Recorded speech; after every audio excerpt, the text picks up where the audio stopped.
നമസ്കാരം. Ozhukuparakkal Tagore library and reading റൂമിന്റെ ആഭിമുഖ്യത്തിൽ നടത്തപ്പെടുന്ന സാഹിത്യോത്സവം 2024 ലോകമെമ്പാടുമുള്ള വായനക്കാരിൽ മായാത്ത മുദ്ര പതിപ്പിച്ച മലയാളത്തിന്റെ ആദരണീയ നോവലിസ്റ്റായ ബെന്യാമിന്റെ അഗാധമായ സാഹിത്യ ലോകത്തിലേക്ക് ആഴ്ന്നിറങ്ങാൻ വളരെയധികം സന്തോഷത്തോടും ആദരവോടും കൂടെയാണ് ഞാനിന്ന് നിങ്ങളുടെ മുന്നിൽ നിൽക്കുന്നത്.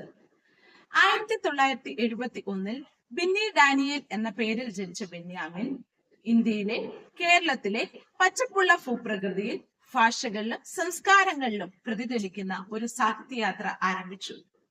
ഒരു നോവലിസ്റ്റ് എന്ന നിലയിൽ അദ്ദേഹത്തിന്റെ പാത നിർവചിക്കപ്പെട്ടത് മനുഷ്യാവസ്ഥകളോടുള്ള ആഴത്തിലുള്ള സഹാനുഭൂതി, സാമൂഹ്യ അവസ്ഥകളോടുള്ള നിശിതമായ അവബോധം, ആധികാരികമായ കഥ പറച്ചിലിനോടുള്ള അചഞ്ചലമായ പ്രതിബദ്ധത എന്നിവയൊക്കെയാണ്.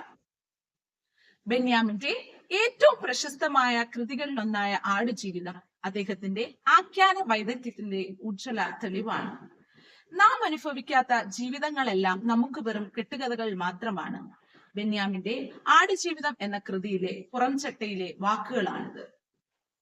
ആ വരികളെ അർത്ഥവത്താക്കുന്ന രീതിയിലാണ് ആ പുസ്തകവും.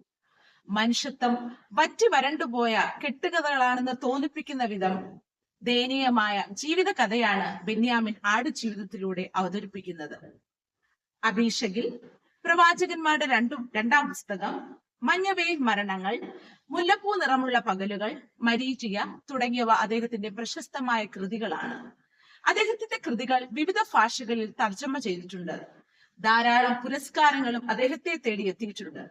2009 അദ്ദേഹത്തിന്റെ ആടുജീവിതം എന്ന പ്രശസ്തമായ കൃതിക്ക് കേരള സാഹിത്യ അക്കാദമി അവാർഡ് ലഭിച്ചു. അതോടൊപ്പം തന്നെ പത്മപ്രഭ പുരസ്കാരവും ഈ പുസ്തകത്തെ തേടിയെത്തി. 2021 മാന്തളിരിലെ 20 കമ്മ്യൂണിസ്റ്റ് വർഷങ്ങൾ എന്ന കൃതിക്ക് വയലാർ അവാർഡ് ലഭിച്ചു. ബെന്യാമിന്റെ കൃതികളെ വിലമതിക്കുകയും ആദരിക്കുകയും ചെയ്യുന്നത് തുടരുമ്പോൾ ഹൃദയങ്ങളിലും ഭാഷകളിലും സംസ്കാരങ്ങളിലും മനസ്സിനെയും സ്പർശിക്കാൻ കഴിവുള്ള ഒരു സാഹിത്യകാരന്റെ സ്ഥായിയായ പാരമ്പര്യത്തെ നമുക്ക് സ്വീകരിക്കാം. നന്ദി, നമസ്കാരം.